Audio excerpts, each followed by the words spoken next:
Hi guys, good morning. আমি সকাল সকাল ঘুম থেকে উঠে স্নান করে নিয়েছি, কারণ আজ তো জন্মাষ্টমী। তো বাড়িতে অনেক কাজ আছে, গপু শোনার জন্য ভোগ রান্না করতে হবে। তো ওই জন্য আমি সকাল সকাল উঠে ব্রাশ ট্রাশ করে স্নান টান করে তারপরে এদিকে রান্না চাপিয়ে দিয়েছি। এই যে এদিকে রান্না হচ্ছে, আমি আর বান্ধবী মিলে রান্না করছি। আমাকে ভয়েস ওভার দিতে হচ্ছে কারণ এত গ্যাঞ্জাম, আমার ভাইরা এত চিৎকার চেঁচামেচি করে যে তার জন্য আমাকে পরে ভয়েস ওভার দিতে হচ্ছে। এই যে দেখো আমি রান্না চাপিয়ে দিয়েছি, এদিকে কুমড়ো ভাজা হচ্ছে আর ওইদিকে মূলো কেটে লবণ হলুদ মাখিয়ে নিয়েছি, আর ওইদিকে বেগুন আলু পটল ওগুলো ভাজা হয়ে গেছে, ওগুলো ভেজে নিয়েছি।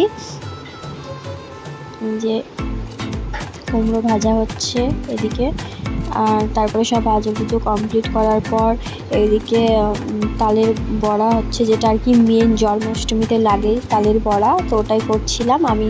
তালের বড়া ওই তেলের মধ্যে আমি ছাড়তে পারি না অতটা ভালো, তো ওই জন্যেই আমার মা ছেড়ে দিচ্ছিলো। আর এদিকে আমার বান্ধবী ওই তালের বড়া যে ময়দা না কি বলে আমি অতটাও ঠিক জানি না, ওটাই মাখছিল আর কি। আর মা তালের বড়াগুলো তেলের মধ্যে ছাড়ছিল আর আমি আর কি ছাঁকনায় করে নেড়ে তুলছিলাম। আর এদিকে আমার বোন বসে আছে, ও যা দুষ্টুমি করছিল, ওকে ভয় দেখিয়েছি যে তুই ওখানে বসে থাক, নাহলে তোকে ভূত দেখানো হবে। ওই জন্য ওখানে ভয়েও চুপচাপ বসে আছে। এই যে আমার গপুকে এবার একটু সাজিয়ে দিচ্ছি, ওর মাথার যে চুলটা ওটা আমি এঁকে দিচ্ছিলাম, কারণ কালকে রাতে আমার একটুও মনে ছিল না, খুব ব্যস্ত ছিলাম, ওই জন্যই আজকে আমাকে করতে হচ্ছে।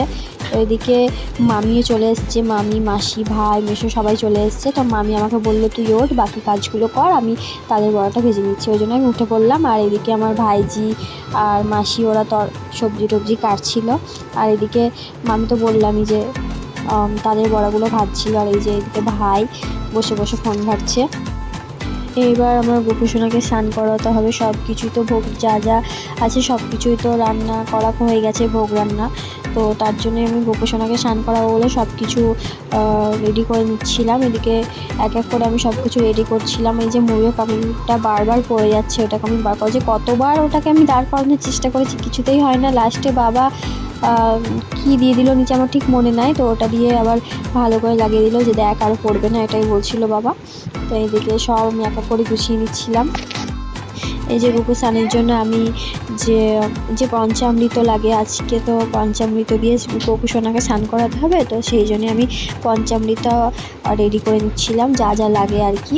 তো এদিকে আমি চন্দনটা ঘষে নিয়েছি, এবার আমি গপুর গায়ের মাথায় ভালো করে গঙ্গার জলটা ঢেলে দেবো, তারপরে আস্তে আস্তে পঞ্চামৃত যা যা আছে এক এক করে আমি সব গপুকে দিয়ে ওর স্নানটা করা কমপ্লিট করে দেবো। তো প্রথমে আমি মধু দিয়ে স্নানটা করে নিচ্ছিলাম ভালো করে মাসাজ করে, কারণ আমরা যখন পার্লারে যাই আমরাও কিন্তু ফেসিয়ালের সময় বলি যে একটু ভালো করে মাসাজ করে দিও ওরকম বলি, ওরাও করে দেয় পার্লারে। তো ওই জন্যই আমিও আমার ছোট্ট গপুকে আমিও ভালো করে মাসাজ করে দিচ্ছিলাম ওর গাগুলো, যাতে একটু খুব মজা পায়। আর আমার শোনা স্নান করার সময় খুব মজা পাই আমি। এবার ঘি আমার গপু সোনার গায়ের মাথায় ভালো করে দিয়ে দিলাম। এবার ভালো করে ঘিটাও আমি ভালো করে সুন্দর করে মাসাজ করে দেবো। এই দেখো সুন্দর করে আমার গপু সোনার গায়ে মাসাজটা করে দিচ্ছিলাম আমি। তারপরে আমি ঘিটা দিয়ে ওর গায়ে ভালো করে মাসাজ করে নিচ্ছিলাম। তো আমি অতটাও ভালো জানি না যে গপুকে কীভাবে স্নান করায়, কীরকম নিয়ম কিছু আমি জানি না, আমি বড়দের মুখে যেটা শুনেছি ওটাই আমি করছিলাম। তো তোমরা যদি কেউ জেনে থাকো আমাকে প্লিজ বলো, আর ভুল ত্রুটি হলে আমাকে ক্ষমা করে দিও, কারণ আমি নিজেও আমি জানি না, যারা যেটা বলে আমি ওটাই করি, যে এটা করবি, এটার পর এটা করবি, আমি সেটাই করি। এরপর আমি টক দই দিয়ে ভালো করে ওর মাথা সব কিছু ভালো করে ম্যাসাজ করে গঙ্গার জল ঢেলে দিলাম। তো গাইস ভিডিওটা অনেকটা বড় হয়ে গেছিলো বলে দুটো পার্ট করেছি, পার্ট 1 পার্ট 2, এটা পার্ট 1। তো পার্ট 2টা দেখার জন্য সবাই রেডি থেকো।